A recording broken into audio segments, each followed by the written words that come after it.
संयुक्त राष्ट्र की 1267 समिति की बैठक में जैश ए मोहम्मद के सरगना मसूद अजहर को वैश्विक आतंकी घोषित करने के भारत के प्रयास को चीन ने एक बार वीटो के माध्यम से फिर विफल कर दिया था। पुलवामा अटैक के बाद गुनहगार मसूद अजहर को बचाने के लिए चीन ने चौथी बार वीटो का इस्तेमाल किया था। इसकी खबर आते ही लोकसभा चुनाव में व्यस्त देश की सियासत में एक बार फिर गड़े मुर्दे उखाड़े जाने लगे। बीजेपी ने सुरक्षा परिषद में चीन की स्थायी सदस्यता के लिए पूर्व प्रधानमंत्री जवाहरलाल नेहरू को जिम्मेदार ठहराया। आप समझ ही गए होंगे कि हम किस बारे में आज बात करने वाले हैं। मैं हूं अभिश्रेष्ठ मिश्रा और आप देख रहे हैं पॉलिटिकल पाठशाला। केंद्रीय वित्त मंत्री अरुण जेटली ने पंडित जवाहरलाल नेहरू के 2 अगस्त 1955 को राज्यों के मुख्यमंत्री को पत्र लिखने का जिक्र किया है, जिसमें लिखा था कि अनौपचारिक तौर पर संयुक्त राष्ट्र अमेरिका ने सलाह दी है कि चीन को संयुक्त राष्ट्र में जगह दी जाए और भारत को सुरक्षा परिषद में चीन की जगह लेनी है। हम निश्चित रूप से इसे स्वीकार नहीं कर सकते, लेकिन चीन एक महान देश है और उसके लिए ये बहुत अनुचित होगा कि चीन सुरक्षा परिषद में नहीं है। संयुक्त राष्ट्र की स्थापना 1945 में हुई थी और इसके साथ ही सुरक्षा परिषद का गठन हुआ था, जिसमें अमेरिका, तत्कालीन सोवियत संघ, ब्रिटेन, फ्रांस, चीन की राष्ट्रवादी सरकार के स्थायी सदस्यता दी गई थी। इस बीच चीन की राष्ट्रवादी सरकार और माओ त्से तुंग की कम्युनिस्ट पार्टी के बीच गृह युद्ध छिड़ गया था, जिसमें चीनी कम्युनिस्टों की जीत हुई थी और राष्ट्रवादी सरकार के नेता चोंग काई शेक को अपने समर्थकों के साथ भागकर ताइवान द्वीप पर शरण लेनी पड़ी थी। हमेशा से कम्युनिस्टों के खिलाफ रहने वाला अमेरिका, ब्रिटेन, फ्रांस और साम्यवादी चीन को सुरक्षा परिषद में नहीं चाहते थे, लेकिन 1950 में चीन की कम्युनिस्ट सरकारों को मान्यता मिल गई थी।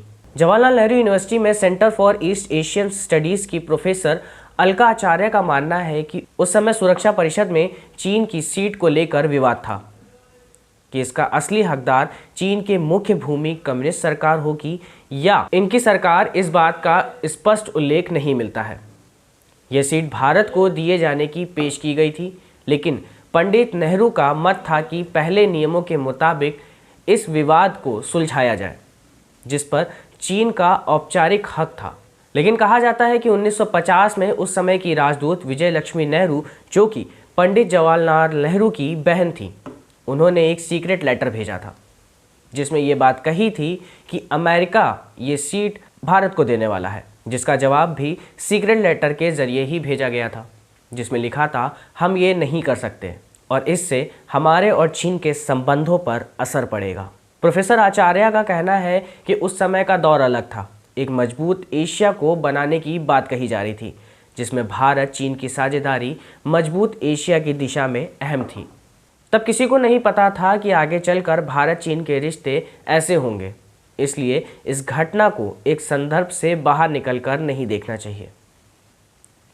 यहाँ दिलचस्प बात यह है कि मौजूदा मोदी सरकार भी अमेरिका, फ्रांस, रूस, संयुक्त राष्ट्र सुरक्षा परिषद में भारत को स्थायी सदस्यता देने के पक्ष में गाहे बगाहे समर्थन करते रहे हैं, लेकिन नियम मुताबिक सुरक्षा परिषद में बदलाव के लिए संयुक्त राष्ट्र के चार्टर में संशोधन की आवश्यकता होती है, जिसमें कुल सदस्यों के 2/3 बहुमत समर्थन के साथ साथ 5 स्थायी सदस्यों का समर्थन भी चाहिए होता है।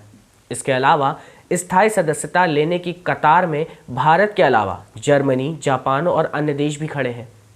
लिहाजा इन सभी बाधाओं को एक तरफ रखते हुए ये कहना कि चीन मामले में पंडित नेहरू का हाँ कहने में फर्क पड़ता और एक जटिल समस्या का हल हो सकता था। जानकारों की माने तो पंडित नेहरू के ज़माने में भारत को सुरक्षा परिषद में स्थायी सदस्यता देने के लिए 2 बार बात सामने आई थी, जिसमें एक बार 1950 में अमेरिका की तरफ से और दूसरी बार 1955 में सोवियत संघ की तरफ से बोला गया था। इसमें 1950 में अमेरिका की तरफ से की गई पेशकश कम्युनिस्टों के डर के कारण थी, तो सोवियत संघ ने यह पेशकश उत्साह में आकर की थी। ये दौर शीत युद्ध का दौर था, जिसमें अगर भारत अमेरिका का विरोध करता तो संबंध और खराब हो सकते थे। वर्तमान समय में अगर सुरक्षा परिषद में भारत को जगह नहीं मिल पा रही है तो क्या इसका कारण नेहरू जी भी हैं? हम ये बात नहीं कह रहे हैं, लेकिन बीजेपी के द्वारा इस बात को बार बार कहा जाता है। मैं हूं अभिषेक मिश्रा और ऐसे ही तमाम रोचक जानकारियों के लिए जुड़े रहिए हमारे साथ।